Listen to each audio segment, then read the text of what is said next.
ወወልድ ወመንፈስ ቅዱስ አሐዱ አምላክ አሜን። አባቶች፣ መነኮሳት፣ ካህናት፣ ዲያቆናት ሁላችሁም የእግዚአብሔር ቤተሰቦች እንደምን አደራችሁ?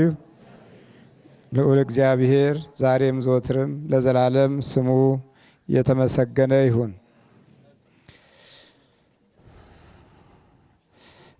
የመዳናችሁን ወንጌል ሰምታችሁ ደግሞም በክርስቶስ አምናችሁ በተስፋው መንፈስ በመንፈስ ቅዱስ ታትማችሁ እርሱም የርስታችን መያዣ ነው ለእግዚአብሔር ያለውን ሁሉ እስኪዋጅ ድረስ ይህም ለክብሩ ምስጋና ይሁን። በተስፋው መንፈስ በመንፈስ ቅዱስ ታትማችሁ ይለናል የእግዚአብሔር ቅዱስ ቃል። በተስፋው መንፈስ የእግዚአብሔር አምላክ ልዩ ስጦታ ካለው ውስጥ ዋናውና ትልቁ የተስፋው መንፈስ ነው። ያ የተስፋ መንፈስ ደግሞ በመንፈስ ቅዱስ ታትማችሁ የሚለን ቃል ነው።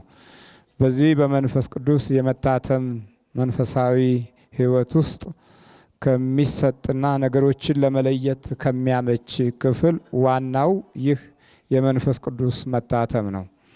ክርስቲያኖች የመንፈስ ቅዱስ መታተም ከሌላቸው ሁልጊዜ ከጠላቶቻቸው ፉከራና በእነርሱ ውስጥ ተይዘው ውስጠኛው ኃይላቸው ተጨቁኖ ይኖራሉ። የላኛውን አካላዊ ጭቆና በተለያየ አይነት መንገድ ልናመልጠው እንችላለን። ውስጣዊው ጭቆና ግን ማንም ሊለየው በማንኛውም አይነት ዘዴ ልንጋፈጠው የምንችለው አይደለም።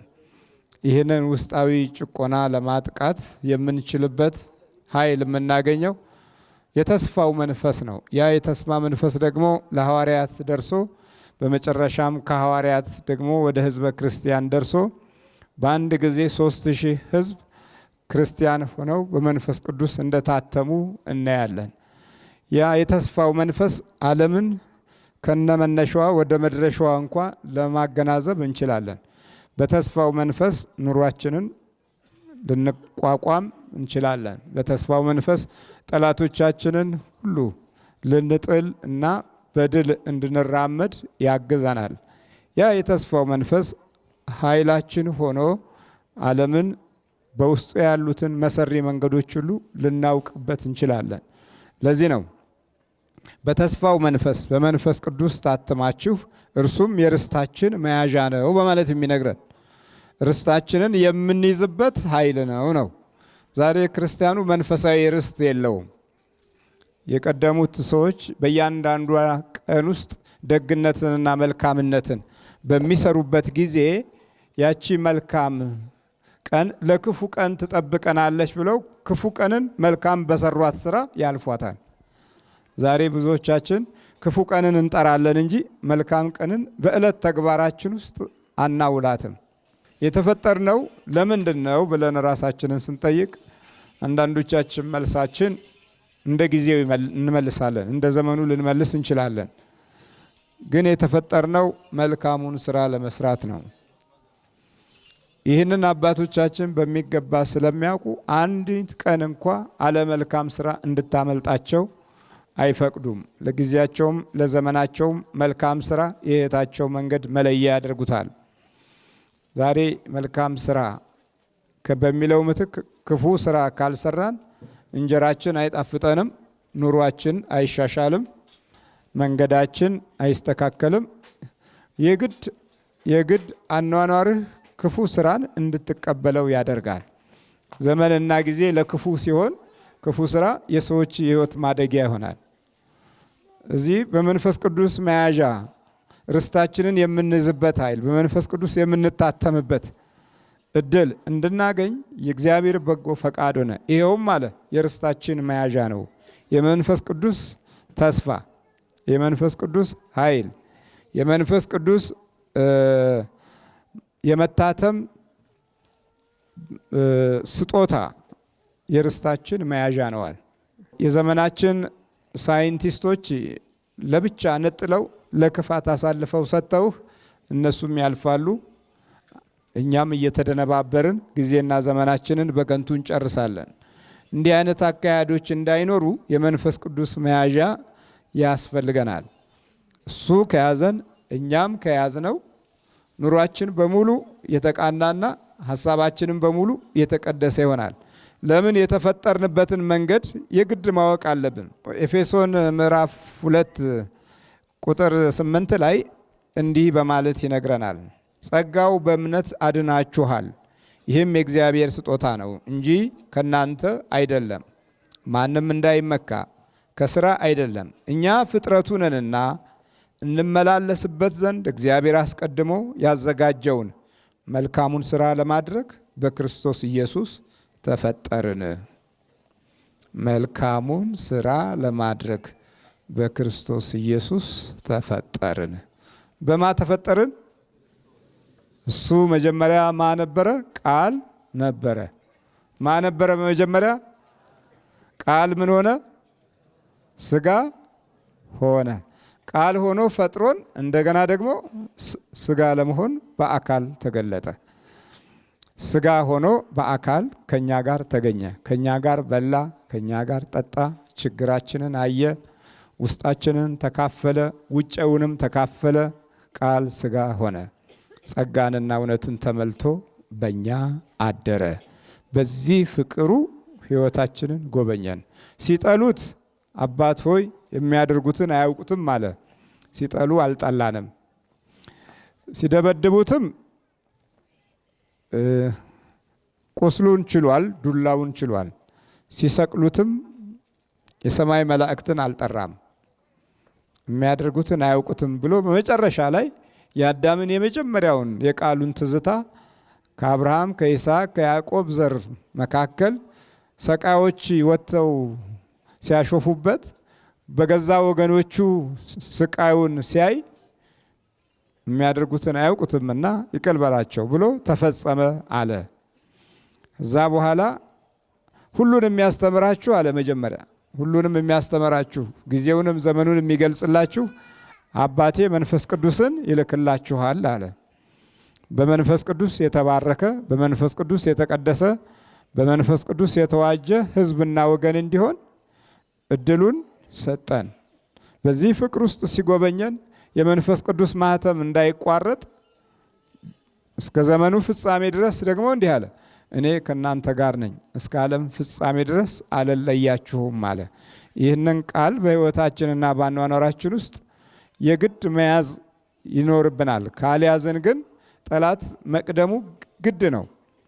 ሁልጊዜ የመቅደም ባህሪ የሚታየው በሰው ልጅ አኗኗር ውስጥ ጠላት ነው። ቀድሞ ቀድሞ ቀድሞ መያዝ፣ ቀድሞ መታገል፣ ቀድሞ መውረስ፣ ቀድሞ በሕይወት ላይ ጉዳት ማድረስ፣ ቀድሞ አኗኗርንና ጠባይን ማበላሸት፣ ቀድሞ ከእግዚአብሔር መለየት፣ ቀድሞ ከሰማያዊ ተስፋ ማቋረጥ፣ ሁሌ የመቅደም ባህሪ ያለው።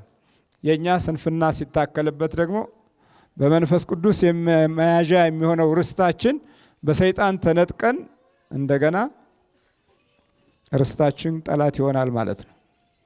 ለዚህ ነው ዛሬ እነ አዳልሞቴ፣ እነ ወሰንጋላ፣ እነ ጠቋር አባቡሌ፣ እነ ሙጨ ዘሪጋ፣ እነ ራሄሎ፣ እነ ሻንቂት አሳድጌ የሚሉት አሳድጌ ያለሁ ይላሉ። በቃ ዘር ማንዘር ሆነው አብረው ተወልደው አብረው ቆይተው የነሱ መያዣ ውስጥ ገብተናል። በጠላት መያዣ እጅ ውስጥ ታስረናል።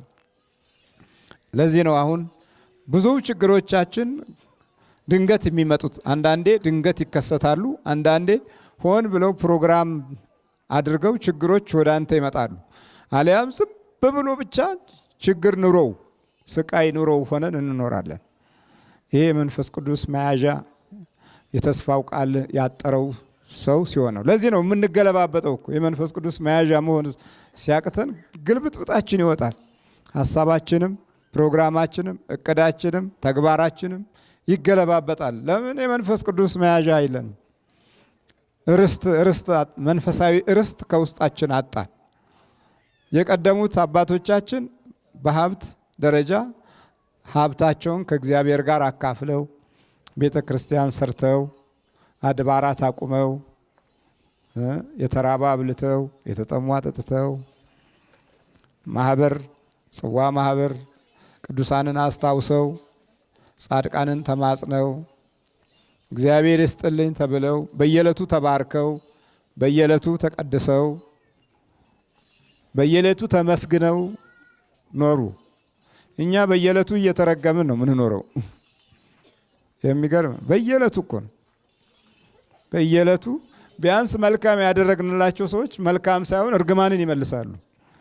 በዚህም ሰይጣን ይደሰታል። አኗኗራችን ክፉውን ነገር ለምዶ ነው ይሄ እና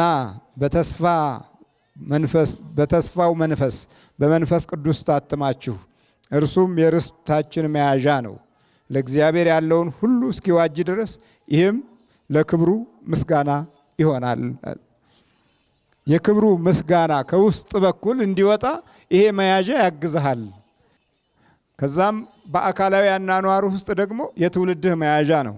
የሀብትህና የኑሮህም መያዣ ነው። ውስጥህን ከያዘልህ በኋላ ውጭውን ለመያዝ መንፈስ ቅዱስ አያስቸግረውም። የነካኸው ያየኸው ይባረካል። ቡዳ በላኝ የምንባለው ለምንድን ነው? አሁን ቡዳ በላኋት፣ የት ትምህርት ቤት በላኋት፣ ሲሰራ በላሁት ይላል። ለምን? መያዣችን እኮ ስለሌለ ነው። የመንፈስ ቅዱስ መያዣ ስለሌለ ነው። የመንፈስ ቅዱስ ኃይል የመንፈስ ቅዱስ በእምነት በኩል ያለ የተጠናከረ የተስፋችን ምርኩዝ ስለሌለ ነው እኮ ይበላል። ከበላን በኋላ ደግሞ ያው በሚፈልጉት አቅጣጫ ይገባል። አገባቡም ሆነ ጠባዩ ልክ ህይወት ውስጥ ሲገባ መንፈስ ቅዱስ ከሚያስበውና በባህሪ ውስጥ ካለው ኃይል ለየት ይላል። ያልወደድከውን ክፋት ትለምደዋለህ። ያልወደድከውን ስድብ ትለምደዋለህ። ያልወደድከውን ምቀኝነት የራስህ ታደርገዋለህ። ለምን ሲባል መንፈሱ ገብቶ ለውጧላ ወደዛ ወደሚፈልገው ከምትፈልገው ተስፋ ውጪ ይወስድሃል። እግዚአብሔር ቢፈቅድ የምንልበትን አካሄድ አልለመድንም። እግዚአብሔር ቢፈቅድ እግዚአብሔር በወደደ እንደ እግዚአብሔር ቸርነት እንደ ጸጋው ስጦታ እንደ አምላክ በጎ ፈቃድ ይህን እናደርጋለን፣ ይህን እናቅዳለን፣ ይህንንም እንፈጽማለን ብለን እግዚአብሔርን ያስቀደምንበት ጊዜ አልነበረም። ለዚህ ነው ምንቅርቅሩ የወጣና የተበታተነ ሕይወትና ልብ የያዝ ነው። እግዚአብሔር ቢፈቅድ ያላልናቸው ኑሮዎቻችን ዛሬ ከሕይወታችንና ከምንሰራው ስራ ጋር ይጣላል። እግዚአብሔር በወደደ ያላልንበት ትምህርትና ዕውቀት ዛሬ እንዲሁ አእምሯችንና ናላችንን አዞረን እንጂ የሕይወታችን ክፍል ሆኖ አልደገፈንም። ምንም አልደገፈንም። ለምን? እግዚአብሔርን አላስቀደምንም። ሰዎች እጅና የሰዎች ዕውቀት ላይ ብቻ አረፍን። ለዛውም አሕዛባዊ በሆነ መንገድና አካሄድ ስልጣኔን እንደ አሕዛባዊ መንገድ እንለምዳለን ብለን ሁል ጊዜ እንደተጣላን እንኖራለን። ስንጣላ ደግሞ ጠባችን ሁለንተናዊ በሆነ መንገድ ነው። አንደኛ ከአባቶቻችን መንፈሳዊ በረከት ጋር እንጣላለን። እነሱ ተጣልተው ክደው ወጥቶላቸው አረማዊ ሆነዋል አሕዛቦቹ።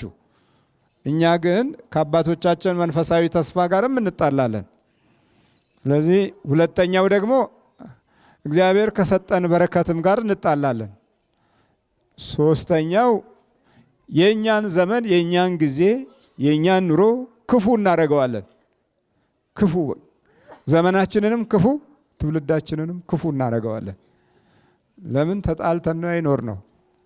አሁን እኮ ክፋት 100% እንጀራ ሆኗል። 100% እንጀራ ነው። በየትኛውም አይነት ቢሮ ውስጥ ፍቅር አታገኙም። አንዱ በጥላቻ የሚተያይበት መንገድ ሰፍቷል። አንዱን አንዱ በማማትና አንዱ ክፉ በማድረግ ስልጣንና ማዕረግ የሚገኝበት ነው። ያ ሂደት ደግሞ መጨረሻው ላይ ሲውል ክፉ ነው የሚሆነው። የመንፈስ ቅዱስ መያዣ የሌለው ትውልድ በራሱ ሐሳብ ብቻ የሚያልፍና የሚኖር በራሱ ጥበብና ዘዴ አንዱን ጥሎ የሚያልፍ ይመስለዋል። ይሄ አካሄድ እንዳይኖር ነው በተስፋው መንፈስ በመንፈስ ቅዱስ ታስማችሁ እርሱም የርስታችን መያዣ ነው ለእግዚአብሔር ያለውን ሁሉ እስኪዋጅ ድረስ ይህም ለክብሩ ምስጋና ነው ይልና በዘመኑ ፍጻሜ ይደረግ ዘንድ ያለው ሐሳቡም በሰማይና በምድር ያለውን ሁሉ በክርስቶስ ለመጠቅለል ነው ይላል። በሰማይና በምድር ያለውን ሁሉ የእግዚአብሔር ሐሳብ በክርስቶስ ኢየሱስ ለመጠቅለል ነው። በቃ ይሄ ነበር አመጣጡ። ዛሬ ከክርስቶስ ርቀን ተወለድን። አሁን ወደ ክርስቶስ ለመጠጋት ብዙ የሚፈክሩብን አኗኗሮችና ጠባዮች አሉን። እምነትን እንደ ማንኛውም ተራ ባህል አድርገን የምንገምትበት ዕውቀትም አለን። በዚህ ምክንያት ዲያብሎስ ተደብቆ ብዙ አጋዦችን ከማግኘቱ ጋር ረክቷል። የእግዚአብሔርን በጎ ፈቃድ የምንለይበት መንፈሳዊ ስጦታ አጥተናል። ያ መንፈሳዊ ስጦታ ነው። አሁን እኮ እንዲህ በምን አይነት መንገድ ተወነካከረን? አንደኛ ባህሉ ወደ ሃይማኖት ገባ፣ ሃይማኖት ወደ ባህል ገባ። ልክ እንደዚህ እንዲሆን ደግሞ የሚያደርጉት መሰሪዎቹ ናቸው አሉ። ብዙ መሰሪዎች በስነ ዕውቀት ዘርፍ ውስጥ በመሰሪነት እድል ውስጥ ታትመው ለክፉ ጠላት አገልጋዮች ሆነው ይመጡና ባህሉን ወደ እምነት፣ እምነቱን ወደ ባህል አድርገው ያተረማምሱታል። በዚህ ጊዜ ኃይልህን ታጠዋለህ። በባህል ውስጥ ደግሞ ብዙ ጠላቶች አሉ የተደበቁ። አሁን ጨሌን እንደ ባህል አድርገን ካሰብነው እንዴት አደገኛ እንደሆነ አስቡት። ዛርና ውቃቢን እንደ ባህል አድርገን ካሰብነው ምን ስራ እንደሚሰራ አስቡት። አንድ ጊዜ የቃልቾች ማህበር ሁሉ ተቋቁሞ ነበር። ይሄ ድቤ የሚመታው በሙሉ ቃልቻው በሙሉ ተሰባስበው ማህበር አቋቋሙ። ከዛ ባህላችን ይሄ ነው አሉ ቃልቾቹ። ከዛ ለዚህ ጉዳይ በጣም ጋዜጠኞች አስተዋጽኦ አድርገዋል። ዓለም አቀፍ እንደውም እንጂ እንደው ሲኤንኤን ሁሉ እኮ አያችሁ ባህላቸው ኢትዮጵያውያን ድቤ የመቱ እያንቧረቁ እንትን እያሉ እያጓሩ አለንጋ ይዞ እንትን ሲል እርስ በርሱ እየተገራረፈ እየተሿሿመ ከቂንጬው ገንፎው ምኑ ይሄ እንግዲህ የኢትዮጵያ እምነት ነው ብለው ሊያቀርቡት ይችላሉ። በሃይማኖት ዘርፍ ውስጥ አንዱ አካል ነው ብለው መዝገበውታል። ጉዳዩ ሌላ ነው። እንዴት እንደሚተረማመስ፣ እንዴት ነገሮች እንደሚበላሹ፣ እንዴት ከእውነተኛው ሕይወት ጎዳና እንዴት እንደምንወጣ እንደዚህ መመረዝና መበረዝ ነው። ይሄ ነው የጠላት ስልቱ። የእግዚአብሔርን በጎ ፈቃድ እንዳታውቅ አድርጎ ቅድሚያ የሚሰጠው ለክፉ ኃይል ማጠናከር ነው። ይህንን ለማጠናከር ምንም አስቸጋሪ አይደለም። አንድ ወቅት ላይ በወሎ ክፍለ ሀገር አንድ ሰው ተነስቶ ነበረ፣ ማን መሐመድ ምናምን የሚባል እና ጫት እየቃመ ጋዜጠኛውም እዛ በቡዳ ተበላና ጥሩ አድርጎ በደንብ በቃ ደንበኛ በደንብ አድርጎ ጻፈለት። ለምን ቢባል ጋዜጠኛው ላይ ያለው አይነ ጥላ ለማን ነው የሚያደላው ነው። አሁን ለማን ያደላል? ለእግዚአብሔር ነው የሚያደላው ወይስ ለሰይጣኑ? በቃ እንደዚህ ማለት እኮ ነው። ውስጡ ያለው መንፈስ የሚያደላው ለሰይጣኑ ነው። አንድ ሰንደል ወክላችሁ አለ እኔ ባላችሁበት ቦታ ሁሉ እኔ እሰማለኋል፣ ግን በስሙ መወከል አለበት። ከዛ በኋላ እኔ ደርስላችኋለሁ። ደንብ እኮ በእንትን ቀርቧል እኮ በዜና ሁሉ ቀርቧል። እና ይሄን ያህል ነው መናፍስት በውስጣችን ስለሚኖር እገዛው ለሲኦል መንፈስ ነው፣ ለክፉ መንፈስ ነው። ይሄም አንዱ ትልቁ ችግር እምነትን ከባህር ጋር ደባልቆ አያይዞ እውነተኛውን የሕይወት መንገድ መስመሩ ማሳጣት ነው፣ አካሄዱ ማዛባት ነው። ግን እድላችን ይሄ አልነበረም። በተስፋው መንፈስ በመንፈስ ቅዱስ ታትማችሁ ያ መንፈስ ቅዱስ ዓለምን ያሳይሃል። ዓለም ምን እንደሆነች በውስጧ የተደበቁትን ጠላቶች ታያለህ። በሰው ሕይወት ውስጥ ስር ሰደው የተቀመጡትን የምቀኝነት መንፈስ ታስወግዳለህ። ወደ መንፈሳዊ እረፍት የሚመጣበትን መንገድ ታስገኛለህ። በጸሎትና በምስጋና የዕለት ኑሮህን ትባርካለህ። ከዛም በላይ የእግዚአብሔርን ራእይ በማየት ሰማያዊ ተስፋህን ሳይቋረጥ ዘወትር እንድታየው ያደርግሃል። ከአምላክ ጋር ያለህ ቀረቤታ ሁልጊዜ የማይቋረጥ ይሆናል። ስለዚህ መንፈስ ቅዱስ ከአንተ ሕይወት ውስጥ የሰማዩን ኃይል የሚያሳይህ በር ነው።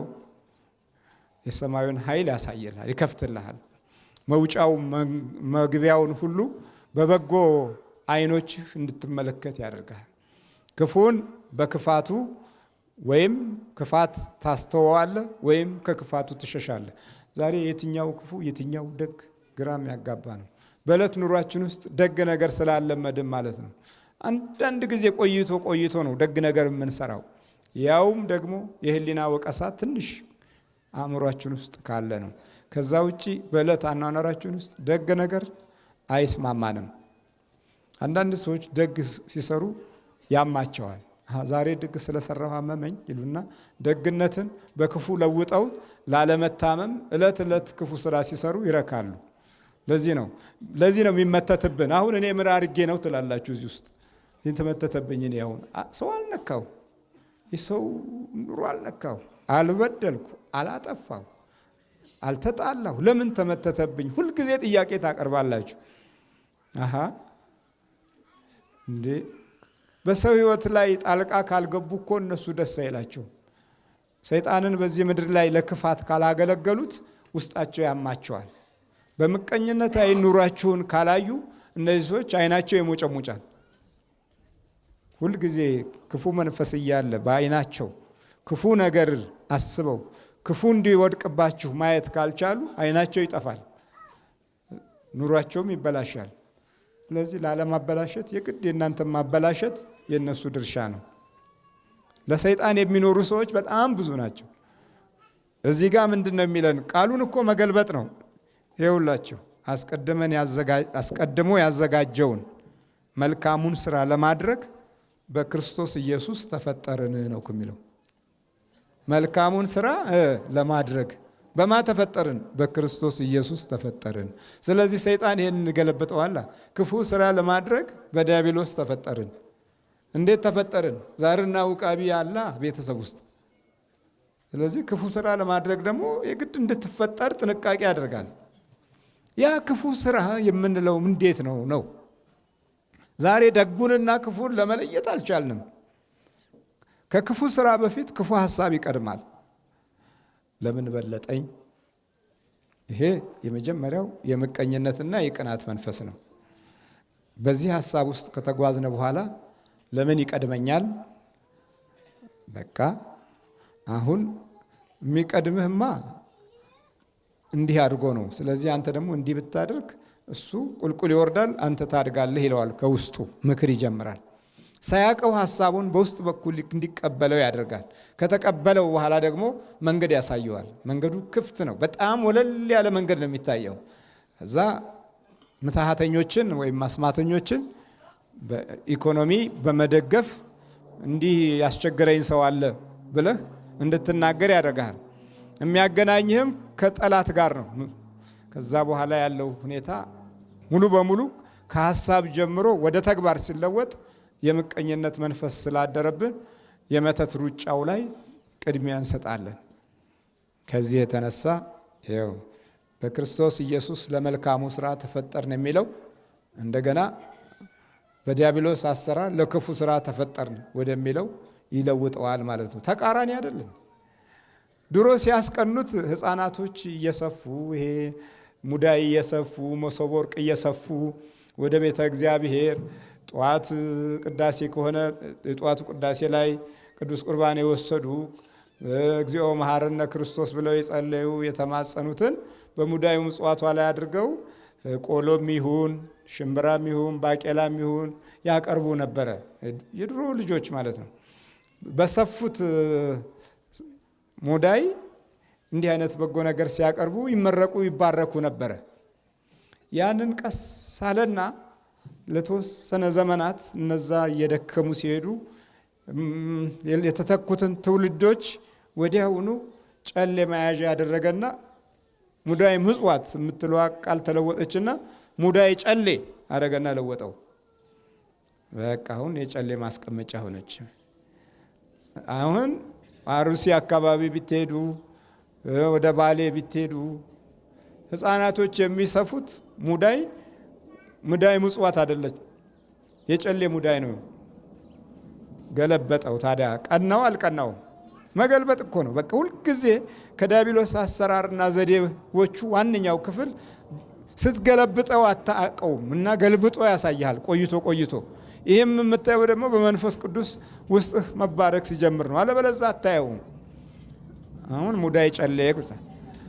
ከዛ ደግሞ በጣም የሚቀናው የነበረው ደግሞ ትናንሽ ልጆች አንገት ልብስ ይባላል። የአንገት ልብስ ተሰፍተው አሰፍተው ፈትለው ምን ብለው አንገት ልብስ ለብሰው ወደ ቤተ ክርስቲያን ይሄዳሉ። በዛ ይቆርባሉ።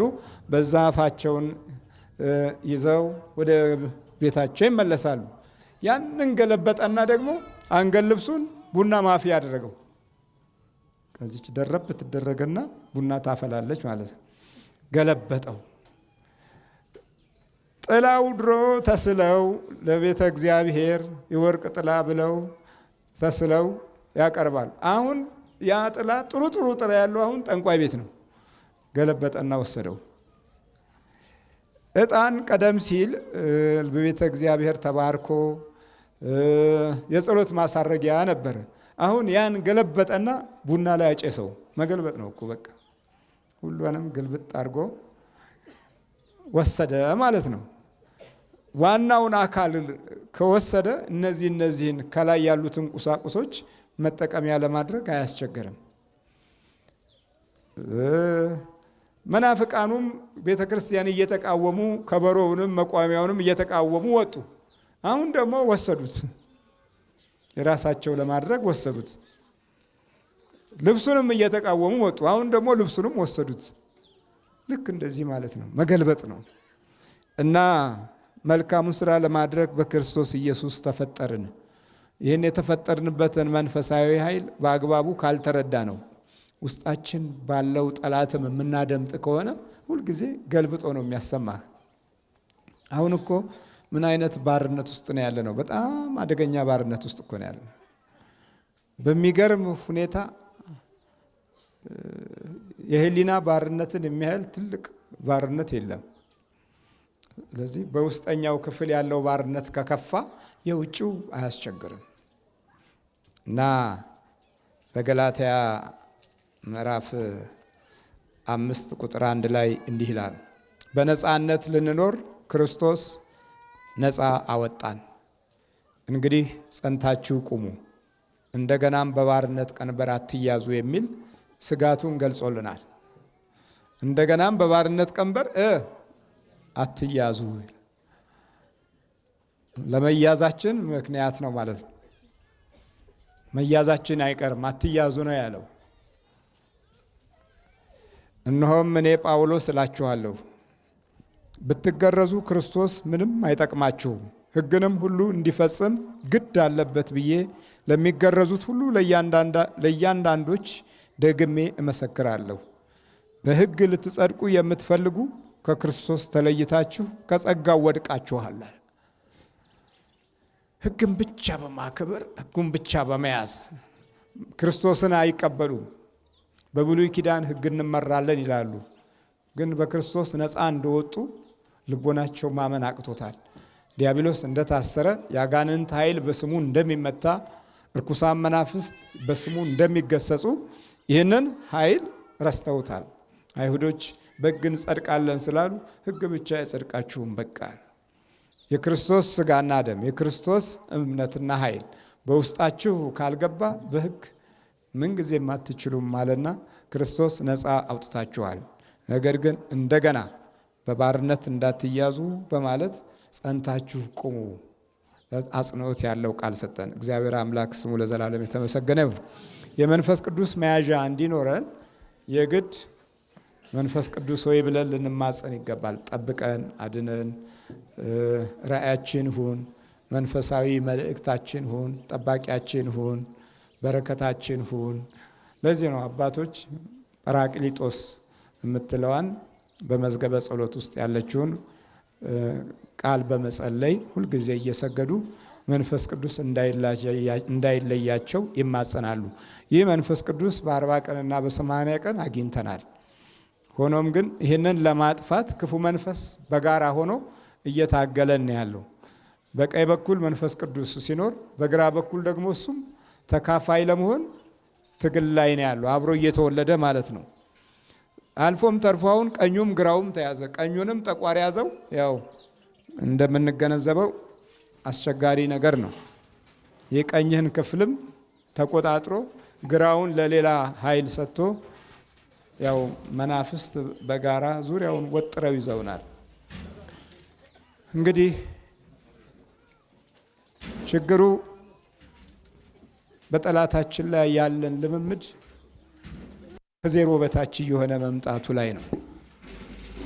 ለምን 100% የምንውልበት ዓለም ይህንን መንፈሳዊ መልእክት ስለማይነግረን ደንዝዘን ውለን ቅዳሜና እሁድ ነው የምናስታውሰው ጠላት እንዳለም። አንዳንዶችም ከናካቴው መናፍስት የናል ገዥ እንደሆኑ ረስተው ነው የሚኖሩት። እግዚአብሔር ማስተዋሉን ይስጠን።